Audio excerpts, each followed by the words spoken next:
Hello everyone, स्वागत है आपका आपके अपने चैनल परफेक्ट फार्मेसी पे। मैं हूं सुनीता कंवर एंड आज की वीडियो के अंदर हम लोग डिस्कस करेंगे हमारा जो 5th सेमेस्टर का सब्जेक्ट है फार्मास्यूटिकल जूरिस्प्रूडेंस, इसकी सेकेंड यूनिट हम आज की वीडियो के अंदर स्टार्ट करने वाले हैं। एंड इसका जो फर्स्ट टॉपिक रहेगा हमारे पास detail study of some schedules. जितने भी शेड्यूल दिए गए हैं, schedule GHMNPTUVXY and schedule F part 12 भी एंड लास्ट में DMR-OA, ये सारे के सारे टॉपिक्स हम आज के वीडियो के अंदर डिटेल के अंदर डिस्कस कर लेंगे। तो वीडियो को आप लोग एंड तक देखना अगर आप इन टॉपिक्स को समझना चाहते हैं। तो बाकी इनमें से क्वेश्चंस जो हैं वो भी कुछ शेड्यूल्स वाले जो हैं वो बहुत ज़्यादा पूछे जाते हैं, तो वो भी आपको अच्छे से पता होने चाहिए। इंपॉर्टेंट क्वेश्चन वाली वीडियो आप लोग चेक कर सकते हैं, तो वहाँ पर आपको पता चल जाएगा। ठीक है, बाकी फर्स्ट यूनिट हम ऑलरेडी अपलोड कर चुके हैं, उसके वीडियो लेक्चर्स एंड नोट्स दोनों ही अपलोडेड है चैनल पे एंड वेबसाइट पे, तो वो चीज़ आप जा करके चेक कर सकते हैं। बाकी सेकंड यूनिट के भी नोट्स हम लोग जल्दी से अपलोड कर देंगे। जैसे यहाँ पर ये यूनिट खत्म होगी वैसे वहाँ पर आपको नोट्स जो है वो भी मिल जाएंगे। तो सबसे पहले हम लोग को पढ़ना है शेड्यूल जी के बारे में। ठीक है, शेड्यूल जी के अंदर क्या आता है, तो सबसे पहले हम लोगों ने पिछली बार ही देखा था, शेड्यूल सारे हम लोगों ने देख लिए थे। तो शेड्यूल जी के अंदर जो हैं ऐसे ड्रग्स की लिस्ट आती हैं जिन्हें हम लोग सिर्फ और सिर्फ मेडिकल सुपरविजन के द्वारा ही ले सकते हैं। मतलब जैसे कोई एक रजिस्टर्ड मेडिकल प्रैक्टिशनर है, उनसे हमने कंसल्ट कर लिया कि हम इस दवाई को ले सकते हैं नहीं ले सकते, या फिर उन्होंने खुद बोला है कि आप इस दवाई को लें, तो मेडिकल सुपरविजन के अंदर ही हम इस दवाई को लेंगे। अपनी मर्जी से हम इस दवाई को बिल्कुल भी नहीं ले सकते हैं। ठीक है, एंड जो लेबल होता है शेड्यूल जी ड्रग्स का, मतलब हम कोई भी जैसे टैबलेट वगैरह कोई भी दवाई होती है उसके अंदर लेबल तो होता ही है, हम लोग को पता ही है। तो लेबल के ऊपर एक बॉक्स के अंदर जो है, बॉक्स के अंदर साफ साफ लिखा होता है it is dangerous to take this preparation except under medical supervision. मतलब इस दवाई को बिना डॉक्टर की गाइडेंस के, बिना मेडिकल सुपरविजन के लेना बहुत ही खतरनाक हो सकता है। ये उसके ऊपर साफ साफ जो है एक लाइन वाले बॉक्स के अंदर इस तरीके से जो है वो लिखा होता है। ठीक है, देन इसके बाद में क्या होता है कि प्रॉपर बिल जो है शेड्यूल जी ड्रग्स जो भी लोग सेल करते हैं, तो उनका प्रॉपर बिल जो है सेल का, वो उन लोगों को अपने पास संभाल के रखना बहुत ज़्यादा ज़रूरी होता है। एंड रिकॉर्ड्स जो होते हैं शेड्यूल जी ड्रग्स के, उनके परचेज के एंड सेल के जो भी रिकॉर्ड्स होते हैं वो सब 2 साल के लिए हमें कम से कम रेगुलेट करके रखने होते हैं, अपने पास में अच्छे से रखने होते हैं। ठीक है, अब शेड्यूल जी ड्रग्स जो हैं बहुत सारी होती हैं, बट कुछ ड्रग्स के एग्जांपल हम लोग यहाँ पर देख लेते हैं। तो कुछ ड्रग्स जो आते हैं शेड्यूल जी के अंदर वो है aminopterin, bleomycin, busulfan, chlorambucil, chlorothiazide, hydantoin, insulin, metformin, tolbutamide, thiotepa and और भी बहुत सारी ड्रग्स जो इसके अंदर आती है। तो इस तरीके से ये हो गई कंप्लीट शेड्यूल जी के बारे में हमारी डिटेल स्टडी। अब हमारे पास ये क्वेश्चन 5 मार्क्स के अंदर भी आएगा, तो हम लोग यही सब चीज़ें जो हैं, यही सारे पॉइंट्स हम लोग वहाँ पर मेंशन कर सकते हैं। ठीक है, नेक्स्ट हमारे पास में आता है शेड्यूल एच। शेड्यूल एच जो है, इसके नाम से अभी अगर आपने फर्स्ट यूनिट पढ़ी होगी, तो शेड्यूल एच का मतलब होता है प्रिस्क्रिप्शन ड्रग्स। तो शेड्यूल एच के अंदर प्रिस्क्रिप्शन ड्रग्स जो है उसकी लिस्ट जो है वो आती है। मतलब ऐसी ड्रग्स जो क्या है, सिर्फ और सिर्फ जब रजिस्टर्ड मेडिकल प्रैक्टिशनर उसे प्रिस्क्रिप्शन पर लिख के देंगे तो ही हम इन ड्रग्स को बेच सकते हैं, नहीं तो इन ड्रग्स को बेचना एंड इन ड्रग्स को यूज़ भी नहीं करना अगर आपको प्रिस्क्रिप्शन पे नहीं मिली हो। तो सिंपली शेड्यूल एच के अंदर प्रिस्क्रिप्शन ड्रग्स की लिस्ट जो है वो कम्प्लीटली आती है। ठीक है, देन इसके लेबल पर RX एंड अगर नार्कोटिक ड्रग्स है तो उसके लेबल पर NRX जो है वो क्लियरली साफ साफ जो है वो लिखा होना चाहिए। देन लेबल जो है, जैसे शेड्यूल जी ड्रग का लेबल हम लोगों ने देखा था, वैसे इसका जो लेबल है उसके ऊपर एक वार्निंग के रूप में लिखा होना चाहिए कि it is to be sold by retail on the prescription of a registered medical practitioner only. तो RMP का मतलब रजिस्टर्ड मेडिकल प्रैक्टिशनर होता है। तो इसके ऊपर साफ साफ लिखा रहता है कि इसे रिटेल पे तभी बेचा जा सकता है जब रजिस्टर्ड मेडिकल प्रैक्टिशनर का प्रिस्क्रिप्शन किसी के पास हो, तो ही इन्हें बेचा जा सकता है। जनरली शेड्यूल एच ड्रग्स जो है इसके अंदर 536 ड्रग्स की लिस्ट जो है वो रहती है। ठीक है, अब इसके अंदर एग्जांपल्स हमारे पास आएंगे acyclovir, diclofenac, carbidopa, verapamil, dapsone, captopril, diazepam, heparin, ketoconazole, ऐसे ही बहुत सारी ड्रग्स जो है इसके अंदर आती है। कुछ ड्रग्स के नाम हम लोग को यहाँ पर पता रहने चाहिए। ठीक है, अब शेड्यूल एच के अंदर ही शेड्यूल H1 जो है, ये मतलब बाद में जो है इसके अंदर ऐड करा गया था। जैसे drugs and cosmetics act and rules, इसके अंदर कुछ अमेंडमेंट हुआ था 2013 के अंदर, तो वहाँ पर जो है शेड्यूल H1 को इंट्रोड्यूस करा गया था। तो शेड्यूल H1 जो है इसे सिंपली इंट्रोड्यूस करा गया था जिससे कि एंटीबायोटिक्स जो होते हैं, एंटीबायोटिक्स इसकी सेल को कंट्रोल करा जा सके, क्योंकि एंटीबायोटिक्स का भी बहुत ज़्यादा मिसयूज़ जो है वो होता है। तो इसकी सेल को कंट्रोल करा जा सके उसके लिए शेड्यूल H1 को इंट्रोड्यूस करा गया था। ठीक है, एंड इसके अंदर मेनली एंटीबायोटिक्स जो है उसकी लिस्ट रहती है। बाकी शेड्यूल H1 ड्रग्स जो होती है इसके लेबल पर भी RX जो है वो रेड इंक से साफ साफ लिखा होना चाहिए। ठीक है, शेड्यूल H1 क्या करते हैं, जो अनऑथोराइज्ड सेल हो रही है एंटीबायोटिक्स की उसे चेक करते हैं, एंड कहीं पर भी क्या है कि जो यूज़ हो रहा है एंटीबायोटिक्स का उसका ध्यान रखते हैं कि मतलब सही जगह पे एंड सही तरीके से यूज़ हो रहा है या नहीं हो रहा है, या फिर एब्यूज़ हो रहा है, मिसयूज़ हो रहा है एंटीबायोटिक्स का, तो उसका भी ध्यान रखने के लिए जो भी रेगुलेशंस होते हैं वो शेड्यूल H1 के अंदर ही आते हैं। ठीक है, अब जो शेड्यूल H1 ड्रग्स होती है इसके लेबल के ऊपर साफ साफ लिखा होना चाहिए, it is dangerous to take this preparation except in accordance with the medical advice. मतलब जो शेड्यूल H1 ड्रग्स हैं, जो एंटीबायोटिक्स इसके अंदर इन्वॉल्व है, वो हमें सिर्फ और सिर्फ मेडिकल एडवाइस के साथ ही लेनी है। अगर हम मेडिकल एडवाइस के बिना लेंगे तो वो हमारे लिए बहुत ज़्यादा खतरनाक जो है वो रहने वाला है। दूसरा, it is not sold by retail without the prescription of RMP। तो रजिस्टर्ड मेडिकल प्रैक्टिशनर के प्रिस्क्रिप्शन के बिना इन ड्रग्स को हम लोग सेल नहीं कर सकते हैं। ठीक है, तो सिंपली शेड्यूल H1 जो है इसके अंदर हमारे पास में प्रिस्क्रिप्शन ड्रग्स ही आती हैं, बट मेन इसे इंट्रोड्यूस इसलिए करा गया था जिससे कि क्या हो कि एंटीबायोटिक्स का जो सेल हो रहा है, उसका मिसयूज़ हो रहा है, कहाँ कहाँ पर उसका यूज़ हो रहा है, उन सब चीज़ों को रेगुलेट करा जा सके। ठीक है, इसके अंदर हमारे पास जो एग्जाम्पल आते हुए आते हैं एल्प्राजोलम, जेमिफ्लॉक्सासिन, आइसोनियाजेड, सेफिक्सिम, लेवोफ्लॉक्सासिन, क्लोफाजिमीन एंड ऐसे ही बहुत सारी ड्रग्स जो है इसके अंदर आती है। मेनली एंटीबायोटिक्स जो हैं उन्हीं का जो सेल वगैरह को रेगुलेट करने का काम जो है वो शेड्यूल H1 के अंदर करा गया है। नाउ नेक्स्ट आता है शेड्यूल M। शेड्यूल M का सीधा सीधा मतलब होता है GMP, गुड मैन्युफैक्चरिंग प्रैक्टिसेस। तो इसके अंदर एक तो गुड मैन्युफैक्चरिंग प्रैक्टिसेस जो है वो कम्प्लीटली इसके अंदर मेंशन होती है। दूसरी जो रिक्वायरमेंट्स होती है प्रेमाइसिस की, प्लांट की, इक्विपमेंट की, फार्मास्यूटिकल प्रोडक्ट्स के लिए, वो चीज़ इसके अंदर मेंशन है। ठीक है, तो शेड्यूल M मेन होता है गुड मैन्युफैक्चरिंग प्रैक्टिसेस। दूसरा, जो फार्मास्यूटिकल प्रोडक्ट्स को बनाने के लिए प्रेमाइसिस की क्या रिक्वायरमेंट्स रहती हैं, प्लांट जो है वो किस तरीके से बना होना चाहिए, इक्विपमेंट्स क्या क्या चाहिए होते हैं, वो भी शेड्यूल M के अंदर ही मैंशनड होते हैं। ठीक है, अब शेड्यूल M के अंदर good manufacturing practices and requirements of premises ये सब आता है। तो पहले तो मेन चीज़ें इसके अंदर हम लोग को गुड मैन्युफैक्चरिंग प्रैक्टिसेस के अंदर क्या क्या चीज़ें कंसिडर करनी होती है कि लोकेशन एंड सराउंडिंग्स कैसी है, मतलब किस लोकेशन पे फैक्ट्री लगाई गई है, देन उसकी सराउंडिंग्स किस तरीके से है, देन उसके बाद में बिल्डिंग जो है वो सही तरीके से बनी हुई है या नहीं है, उसके अंदर जो भी रिक्वायरमेंट्स है वो सब अच्छे से फुलफिल हो रही हैं या नहीं हो रही, वाटर सप्लाई प्रॉपर है या फिर नहीं है, क्लीन वाटर आ रहा है या नहीं आ रहा, वेस्ट डिस्पोजल मतलब वेस्ट जो भी कचरा है वहाँ पर उसका प्रॉपर डिस्पोजल हो रहा है या फिर नहीं हो रहा, कहीं वो वेस्ट जो होता है जो भी ड्रग्स जहाँ पर मैन्युफैक्चर हो रही है वहाँ से जो वेस्ट निकल रहा होता है बहुत ज़्यादा हार्मफुल रहता है नॉर्मल लोगों के लिए, तो वेस्ट का डिस्पोजल भी अच्छे से करना बहुत ज़्यादा ज़रूरी होता है। देन जो पर्सनल होते हैं, जो स्टाफ होते हैं वहाँ पर जितने भी काम करते हैं, उनकी हेल्थ अच्छे से सही है या फिर नहीं है, उनकी क्लोथिंग जो है वो प्रॉपर है या नहीं है, सैनिटरी रिक्वायरमेंट्स उनके लिए क्या क्या है, मतलब वो साफ़ सुथरे रह रहे हैं नहीं रह रहे।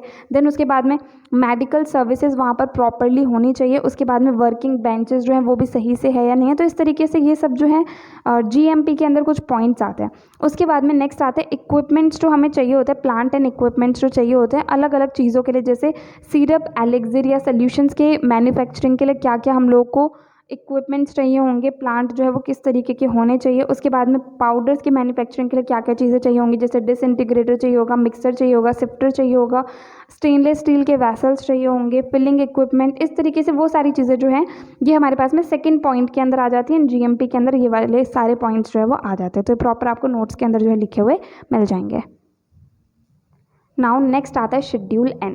शेड्यूल N के अंदर क्या आएंगे, list of minimum equipment for efficient running of a pharmacy. ठीक है, कोई भी एक फार्मेसी है उसे एफिशिएंटली रन करने के लिए कम से कम जो इक्विपमेंट्स की ज़रूरत होती है उसकी लिस्ट जो है वो शेड्यूल N के अंदर आती है। ठीक है, तो इसके अंदर कुछ रिक्वायरमेंट्स जो रहती हैं शेड्यूल N के अंदर, तो सबसे पहला होता है एंट्रेंस। एंट्रेंस जो है फार्मेसी का जो फ्रंट है उसके ऊपर फार्मेसी जो है वो साफ साफ लिखा होना चाहिए। सेकेंड पॉइंट आता है furniture and apparatus.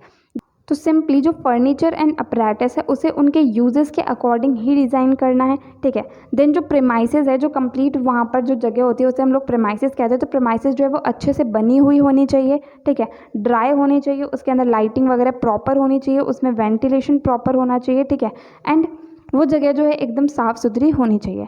Then general provisions क्या आएंगे, तो एक फार्मेसी जो है वो एक रजिस्टर्ड फार्मासिस्ट के सुपरविजन के अंदर होनी चाहिए। वो कंटिन्यूस वहाँ पर ध्यान रखे कि सारी चीज़ें सही से हो रही है या फिर नहीं हो रही।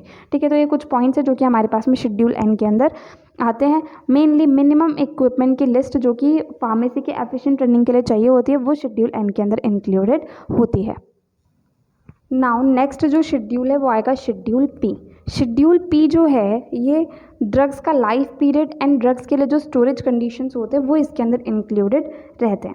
ठीक है, लाइफ पीरियड जो है ड्रग्स का वो क्या होता है, date of manufacture and date of expiry के बीच में ही किसी मंथ के अंदर होना चाहिए, एंड लाइफ पीरियड जो है वो मंथ के अंदर होता है। ठीक है, देन इसके अंदर क्या है, शेड्यूल पी के अंदर जो एंटीबायोटिक्स हो गए, विटामिन हो गए, इंसुलिन प्रिपरेशंस हो गए, नॉर्मल ह्यूमन प्लाज्मा, सेरोटॉक्सिन्स, ये सारी चीज़ें जो हैं वो सब उनका लाइफ पीरियड एंड उनकी स्टोरेज कंडीशन, वो सारी चीज़ें जो वो शेड्यूल पी के अंदर इंक्लूडेड हैं।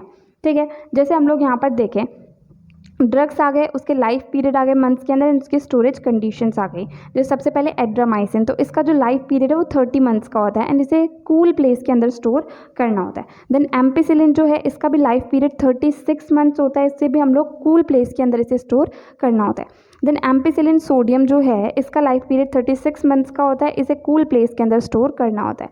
देन आता है एम्पिसिलिन ट्राईहाइड्रेट, इसका लाइफ पीरियड 30 मंथ्स का होता है, इसे भी कूल प्लेस के अंदर जो है वो स्टोर करना होता है। तो सिंपली शेड्यूल पी के अंदर ड्रग्स के जो लाइफ पीरियड है एंड ड्रग्स की जो स्टोरेज कंडीशन है वो इसके अंदर इंक्लूडेड रहती हैं। अब नेक्स्ट जो आएगा हमारे पास वो आता है शेड्यूल P1। तो शेड्यूल P1 के अंदर क्या होता है, जो स्पेसिफिक पैक साइज़ होते हैं ड्रग्स के, जैसे किसी भी ड्रग को पैक करने के लिए जो पैक साइज़ होते हैं उसे स्पेसिफाई जो है शेड्यूल P1 के अंदर करा जाता है। ठीक है, इसके अंदर क्या होता है, ड्रग्स का नाम होता है, साथ साथ उसका डोजेज फॉर्म एंड उसका पैक साइज़, जैसे यहाँ पर ड्रग्स दे रखे हैं, उसका डोजेज फॉर्म दे रखे हैं, उसके पैक साइज़ यहाँ पर दे रखे हैं। जो शेड्यूल P1 के अंदर पैक साइज़ मेंशन करा गया है वही पैक साइज़ हमें रखना होता है, कोई दूसरा पैक साइज़ जो है वो अलाउड नहीं होता है। जैसे हम यहाँ पर देखें, ड्रग दे रखी है एस्पिरिन लो डोज के अंदर, तो इसका डोजेज फॉर्म जो है वो टैबलेट होता है, इसका पैक साइज़ जो है 14 टैबलेट्स जो है वो एक पैक के अंदर प्रेजेंट रहनी चाहिए। नेक्स्ट आता है कॉलीकैल्सिफेरोल, तो ये जो है ग्रैन्यूल्स डोजेज फॉर्म के अंदर ये रहता है एंड इसका जो पैक साइज़ है 1 ग्राम सैचेट जो है वो होना चाहिए। नेक्स्ट आता है फैमोटिटीन, ये भी टैबलेट फॉर्म के अंदर रहता है एंड पैक साइज इसका 14 टैबलेट्स रहता है।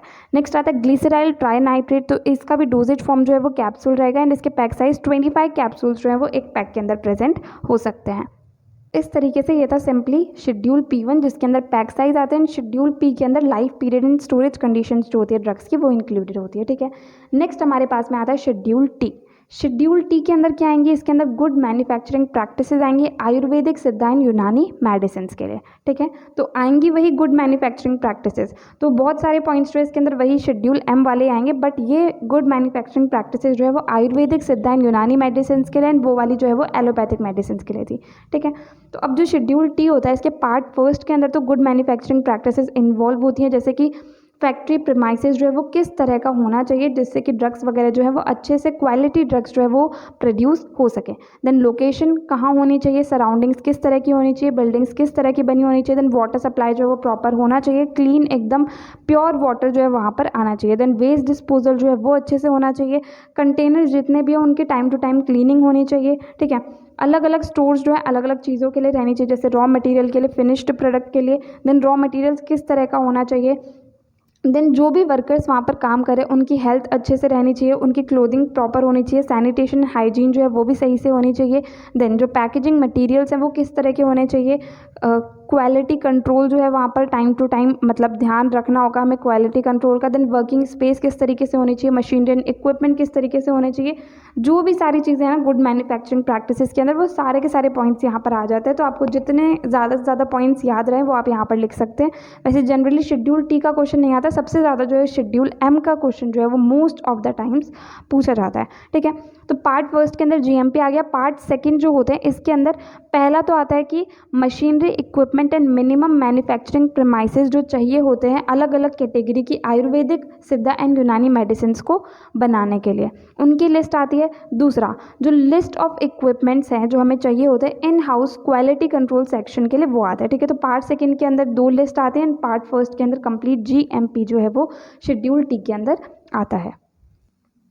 अब नेक्स्ट शेड्यूल जो है हमारे पास में आता है शेड्यूल यू। ठीक है, शेड्यूल यू के अंदर क्या आता है, इसके अंदर ये चीज़ हमारे पास आती है कि जो रिकॉर्ड्स होते हैं, मैन्युफैक्चरिंग रिकॉर्ड्स हो गए, रॉ मटेरियल के रिकॉर्ड्स हो गए, एनालिटिकल रिकॉर्ड्स हो गए, इनके अंदर क्या क्या पॉइंट्स, क्या क्या पर्टिकुलर्स जो हैं वो होने चाहिए, वो चीज़ जो है शेड्यूल यू के अंदर आती हैं। जैसे हम लोग बात करें पेरेंटल प्रिपरेशंस के अलावा जो भी सब्सटेंसेस होते हैं उनके अंदर क्या क्या चीज़ें, उनके मैन्युफैक्चरिंग रिकॉर्ड्स के अंदर क्या क्या चीज़ें होनी चाहिए, उसका सीरियल नंबर होना चाहिए, प्रोडक्ट का नाम होना चाहिए, देन मास्टर फॉर्मूला रिकॉर्ड का रेफरेंस होना चाहिए, लॉट साइज बैच साइज होना चाहिए, लॉट नंबर बैच नंबर होना चाहिए, सारे के सारे इंग्रेडिएंट्स का नाम एंड उनकी क्वांटिटीज़ होनी चाहिए, देन रॉ मटेरियल्स का कंट्रोल नंबर क्या है वो लिखा होना चाहिए, डेट टाइम एंड ड्यूरेशन क्या है मिक्सिंग का, मतलब ऐसे बहुत सारे पॉइंट्स जो होते हैं जो मैन्युफैक्चरिंग रिकॉर्ड्स के अंदर मेंटेन होंगे वो यहाँ पर आएंगे।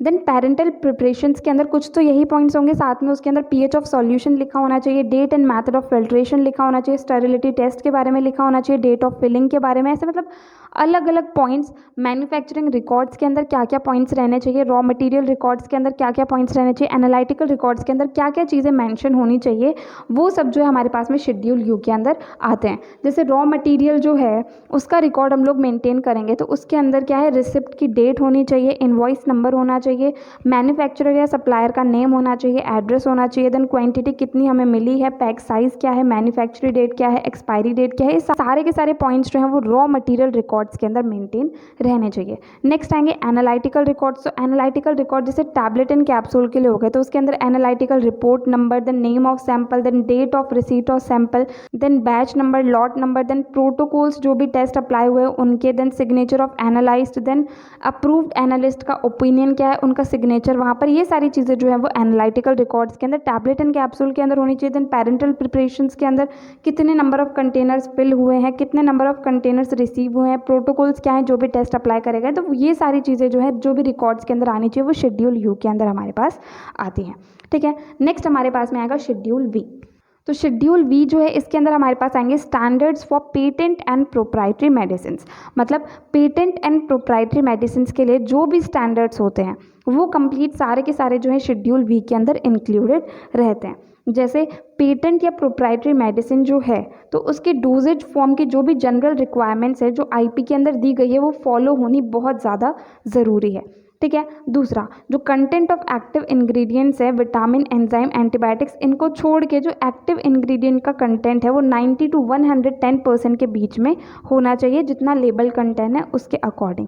ठीक है, देन सारी की सारी पेटेंट या प्रोप्राइटरी मेडिसिन जो है जिनके अंदर एस्पिरिन प्रेजेंट है, ठीक है, उसका फ्री सैलिसाइलिक एसिड टेस्ट होना चाहिए एंड उसकी लिमिट जो है वो रहेगी हमारे पास में 0.75%। ठीक है, 0.75% लिमिट उसकी रहेगी। देन पायरोजन टेस्ट अगर हम किसी के ऊपर कर रहे हैं तो उसके अंदर जो हम अमाउंट इंजेक्ट करेंगे रैबिट के अंदर वो सेम होना चाहिए जितना कि हम 60 kg ह्यूमन के अंदर अमाउंट इंजेक्ट करेंगे। ठीक है, देन इंजेक्टेबल पेटेंट या प्रोप्राइटरी मेडिसिन जो होती है उसके अंदर हमें टॉक्सिसिटी टेस्ट जो है कि हाँ भाई जो हमारे पास में प्रिपरेशन है वो टॉक्सिसिटी से फ्री है या नहीं है, वो चीज़ हम लोग करेंगे अकॉर्डिंग टू आईपी। ठीक है, तो इस तरीके से पेटेंट एंड प्रोप्राइटरी मेडिसिन के लिए जो भी स्टैंडर्ड्स होते हैं वो सारे जो कंप्लीट है वो शेड्यूल वी के अंदर मैंशन रहते हैं। ठीक है, नेक्स्ट हमारे पास में आएगा शेड्यूल एक्स। शेड्यूल एक्स के अंदर हम लोग को पता है कि ऐसे ड्रग्स की लिस्ट आती है जिनका import, manufacture, sale, labelling, packaging सब कुछ जो है वो स्पेशल प्रोविजंस के द्वारा क्या होती है, गवर्नड होती है। ठीक है, देन जो हैबिट फॉर्मिंग ड्रग्स होती है, narcotic and psychotropic substances drugs होती हैं, कुछ दूसरी ड्रग्स जो है वो शेड्यूल एक्स के अंदर उन सब की लिस्ट जो है वो आती है। तो शेड्यूल एक्स के अंदर हमें इतना ही पता है कि इसके अंदर हमारे पास में ये सारी ड्रग्स आती है, habit forming, narcotic and psychotropic substances, and दूसरा ऐसी ड्रग्स जो कि जिनका import, manufacture, sale, labelling, packaging जो है वो स्पेशल प्रोविजंस के द्वारा गवर्नड होती है, वो हमारे पास शेड्यूल एक्स के अंदर आती हैं। अब इसके अंदर एग्जांपल जो आएंगे ड्रग्स के वो आ जाता है एमोबार्बिटल, एम्फीटामिन, बार्बिटल, फिनोबार्बिटल, फेनसाइक्लिडीन, ऐसे बहुत सारी ड्रग्स जो है इसके अंदर हमारे पास आ जाएंगे। ठीक है, नेक्स्ट आएगा शेड्यूल वाई। तो शेड्यूल वाई के अंदर सिंपली क्या आता है, इसके अंदर आती हैं requirements and guidelines on clinical trials for import and manufacture of new drugs. तो कोई भी नई ड्रग है, ठीक है, उसका इंपोर्ट एंड मैन्युफैक्चर करना है तो उसके क्लिनिकल ट्रायल्स के लिए क्या क्या रिक्वायरमेंट्स एंड क्या क्या गाइडलाइंस रहती है, वो सारी चीज़ें जो है वो शेड्यूल वाई के अंदर इन्वॉल्व रहती हैं। जैसे सबसे पहला पॉइंट आता है कि परमिशन के लिए एप्लीकेशन सबसे पहले इसके अंदर लिखनी होती है, तो वो फर्स्ट पॉइंट आता है शेड्यूल वाई के अंदर। ठीक है, सेकेंड पॉइंट आता है क्लिनिकल ट्रायल्स। अब क्लिनिकल ट्रायल्स हमें पता है कि 4 फेजेस के अंदर होती है, phase first, second, third and fourth. Phase first जो है इसके अंदर क्या होता है, ह्यूमन फार्माकोलॉजी जो है उसकी मेन स्टडी होती है। उसके अंदर हमें पता चलता है मैक्सिमम टॉलरेटेड डोज क्या रहेगा, उसकी फार्माकोकाइनेटिक्स क्या रहेगी, न्यू ड्रग की फार्माकोडायनामिक्स क्या रहेगी। सेकंड जो फेज सेकंड होता है ट्रायल का, ये होता है थेरेपेटिक एक्सप्लोरेटरी ट्रायल्स। इसके अंदर हम लोगों को क्या है, थेरापेटिक एफिकेसी के बारे में जो है थोड़ा बहुत पता चलता है। देन थर्ड के अंदर हमें पता चलेगा उसकी सेफ्टी के बारे में, ठीक है। देन फोर्थ जो है ये पोस्ट मार्केटिंग ट्रायल्स होती है, मतलब थर्ड जो ट्रायल है, फेज थर्ड ट्रायल किसी भी ड्रग ने पास कर ली तो उसे हम लोग मार्केट के अंदर पास कर सकते हैं। एंड देन फेज फोर्थ जो है ये पोस्ट मार्केटिंग ट्रायल्स इसके अंदर आती हैं। तो सिंपली शेड्यूल वाई के अंदर क्या आती हैं, requirements and guidelines clinical trials के लिए जो होती हैं, जब हम किसी भी न्यू ड्रग का इंपोर्ट या मैन्युफैक्चरिंग करते हैं तब तो वो चीज़ जो है शेड्यूल वाई के अंदर आती है। देन नेक्स्ट हमारे पास में आता है शेड्यूल एफ पार्ट 12 बी। ये वाला शेड्यूल भी बहुत ज़्यादा इंपॉर्टेंट रहता है एग्जाम पॉइंट ऑफ व्यू से। तो इसके अंदर सिंपली क्या आता है, इसके अंदर रिक्वायरमेंट्स आती हैं ब्लड बैंक की फंक्शनिंग एंड ऑपरेशन के लिए, एंड दूसरी तरफ रिक्वायरमेंट्स आती है ब्लड कंपोनेंट्स के प्रिपरेशन के लिए, ठीक है। तो मतलब ब्लड बैंक है, ठीक है, उसकी प्रॉपर फंक्शनिंग करने के लिए एंड उसका ऑपरेशन जो है मतलब वो प्रॉपरली काम कर पाए तो उसके लिए क्या क्या रिक्वायरमेंट्स रहेंगी, एंड ब्लड कंपोनेंट्स का जहाँ पर प्रिपरेशन करा जाता है तो वहाँ पर क्या क्या रिक्वायरमेंट्स रहेंगी, वो सारी चीज़ें जो है वो इसके अंदर आती है। तो सबसे पहले तो इसके अंदर जनरल रिक्वायरमेंट्स आती है। जनरल रिक्वायरमेंट्स जैसे कि लोकेशन एंड सराउंडिंग्स किस तरह की होनी चाहिए, बिल्डिंग्स किस तरह की होनी चाहिए, पर्सनल जो हैं पर्सनल वो प्रॉपर अपनी हाइजीन वगैरह को मेंटेन करके रखें, ठीक है। एंड साथ ही साथ full time competent technical staff जो है वो वहाँ पर प्रेजेंट रहना चाहिए, ठीक है। उसके बाद में मेंटेनेंस जो है वो किस तरीके से होगी, प्रीमाइसेस जो है वो अच्छे से क्लीन होनी चाहिए एंड प्रॉपरली मैनेज होनी चाहिए, जिससे कि क्या है कि प्रॉपर जो ऑपरेशन है उसका मेंटेनेंस हो सके। देन इक्विपमेंट्स जो हैं वो भी प्रॉपर सही तरीके से होने चाहिए, ठीक है। देन ब्लड बैंक जो है उसका जो एरिया है वो 100 मीटर स्क्वायर का एरिया होना चाहिए ऑपरेशंस करने के लिए, एक्स्ट्रा 50 मीटर स्क्वायर एरिया रहना चाहिए जिसके अंदर ब्लड कंपोनेंट्स को प्रिपेयर करा जा सकता है, ठीक है। देन आते हैं इक्विपमेंट्स जैसे कि कलेक्शन के लिए, प्रोसेसिंग के लिए, टेस्टिंग के लिए, स्टोरेज के लिए, सेल या डिस्ट्रीब्यूशन के लिए, ठीक है। सारे के सारे इक्विपमेंट्स प्रेजेंट होने चाहिए जिन्हें प्रॉपरली ऑब्जर्व करा जाए, टाइम टू टाइम स्टैंडर्डाइज करा जाए एंड कैलिब्रेट करा जाए, ठीक है। अब इक्विपमेंट्स हमें चाहिए होते हैं जैसे कि ब्लड कलेक्शन रूम के लिए कुछ इक्विपमेंट्स चाहिए होते हैं, हीमोग्लोबिन डिटर्मिनेशन के लिए चाहिए होते हैं, ब्लड कंटेनर्स के लिए चाहिए होते हैं, लैबोरेटरी इक्विपमेंट्स कुछ चाहिए होते हैं, कुछ एक्सेसरीज हमें चाहिए होती है, तो वो सारे इक्विपमेंट्स जो हैं वो भी शेड्यूल एफ के अंदर ही मेंशन होते हैं। देन नेक्स्ट आता है सप्लाइज एंड रिएजेंट्स। तो सारे के सारे सप्लाइज एंड रिएजेंट्स जो कि वहाँ पर यूज़ होने हैं उन्हें सेफ एंड हाइजीनिक एरिया के अंदर प्रॉपर टेम्परेचर के ऊपर स्टोर हमें करके रखना है। देन कौन कौन से रिकॉर्ड्स हमें वहाँ पर मेंटेन करने होंगे, जैसे ब्लड डोनर का record, then master record blood and उसके कंपोनेंट्स के लिए, देन इशू रजिस्टर, देन जो भी कंपोनेंट सप्लाई करे जा रहे हैं उसके रिकॉर्ड, वो सारी की सारी चीज़ें यहाँ पर आ जाती है। देन शेड्यूल एफ जो है इसके अंदर लेबल जो है वो भी हम लोग को इसका लेबल जो है उसका बहुत अच्छे से ध्यान रखना होता है। जैसे जो लेबल है ब्लड बैंक के ऊपर, जैसे जस्ट ब्लड कलेक्ट करा, ठीक है, उसके बाद में उसके ऊपर क्या लेबल लगेगा, देन उसके बाद में ब्लड बैंक के अंदर प्रॉपरली चीज़ें लेबल्ड रहनी चाहिए, ब्लड कंपोनेंट्स के ऊपर भी प्रॉपर लेबल रहना चाहिए, जैसे उसके ऊपर प्रोडक्ट का नाम साफ साफ लिखा होना चाहिए, ठीक है। देन नेम एंड एड्रेस जो है ब्लड बैंक का वो साफ साफ लिखा होना चाहिए, then licence number, serial number साफ साफ लिखा होना चाहिए, देन डेट जिस दिन ब्लड जो है वो निकाला गया है किसी की बॉडी में से एंड उसका एक्सपायरी डेट, दोनों डेट जो है वो उसके अंदर साफ साफ मेंशन रहनी चाहिए, ठीक है। RH ग्रुप उसके ऊपर साफ साफ लिखा होना चाहिए, हेपेटाइटिस बी वगैरह के रिजल्ट्स जो हैं टेस्ट रिजल्ट्स वो वहाँ पर होने चाहिए। तो ऐसे बहुत सारे पॉइंट्स जो हैं जब हम ब्लड किसी का कलेक्ट करते हैं तो वहीं के वहीं लेवल पे कुछ बहुत सारे पॉइंट्स हम लोग को वहाँ पर साथ साथ मेंशन करने होते हैं, तो वो भी इसी के अंदर इंक्लूडेड होते हैं। अब लास्ट पॉइंट जो यहाँ पर हमारा रह गया वो है DMROA। तो DMR होता है drug and magic remedies act and OA होता है ऑब्जेक्शनेबल एंड एडवर्टाइजमेंट्स, ठीक है। तो drug and magic remedies act जो है ये 1954 के अंदर पास हुआ था। क्यों पास हुआ था, जिससे कि कुछ ऐसी ड्रग्स होती हैं जिनका एडवर्टाइजमेंट जो है उसे रेगुलेट करने के लिए ये हुआ था, एंड जो मैजिक रेमेडीज़ होती हैं उनके एडवर्टाइजमेंट को रेगुलेट करने के लिए। तो simply drug and magic remedies act जो है ये ऑब्जेक्शनेबल एडवर्टाइजमेंट एक्ट है। मतलब सिंपली इसके अंदर क्या होता है, कुछ ऐसे ड्रग्स होते हैं, कुछ ऐसे मैजिक रेमेडीज़ होते हैं जिनके एड्स जो होते हैं उन्हें हम लोग रेगुलेट करते हैं, उनके एडवर्टाइजमेंट्स को हम लोग रेगुलेट करते हैं, ठीक है। ऑब्जेक्टिव, मेन ऑब्जेक्टिव जो है इस एक्ट का वो ये है कि जो एथिकल स्टैंडर्ड्स है वो हम मेंटेन कर सके जब हम किसी भी ड्रग की एडवर्टाइजिंग कर रहे हैं। तो इस एक्ट के अंदर क्या होता है कि किसी भी ड्रग का गलत एडवर्टाइजमेंट ना हो रहा हो। जैसे मतलब ना कोई ऐड के अंदर बता रहा है, जैसे कोई एक ड्रग है हमारे पास, उसकी एक पर्टिकुलर एफिकेसी है, ठीक है, लेकिन ऐड के अंदर बताया जा रहा है कि उससे भी ज़्यादा इफेक्ट है, बहुत ज़्यादा इफेक्टिव है, एंड ऐसे वैसे मतलब गलत बातें उसके बारे में बोली गई है, तो इस तरह के ऐड जो हैं वो अलाउड नहीं होते। दूसरा, जो मैजिक रेमेडीज़ होती हैं जैसे कि तालिस्मान्स हो गए, कवच हो गए, मंत्र हो गए, वो सारी चीज़ों का ऐड जो है वो भी अलाउड नहीं होता। तो मैजिकल रेमेडीज़ के ऐड जो है वो अलाउड नहीं होते। एंड दूसरा, ड्रग्स के ऐड जो क्या कर रहे हैं कि ये बता रहे हैं कि उसकी पोटेंसी जो है जितनी है उससे ज़्यादा बता रहे हैं, या फिर ये बता रहे हैं कि जो शेड्यूल जे के अंदर हमारे पास में जो ड्रग्स रहती है, मतलब ऐसी शेड्यूल जे के अंदर हमारे पास जो बीमारियां रहती हैं जिनका ट्रीटमेंट आज की डेट में कोई भी दवाई नहीं कर सकती, तो वो ड्रग हम ऐड में ऐसे बता रहे हैं कि वो उस बीमारी को ठीक करिए, तो वो चीज़ भी वहाँ पर अलाउड नहीं होती।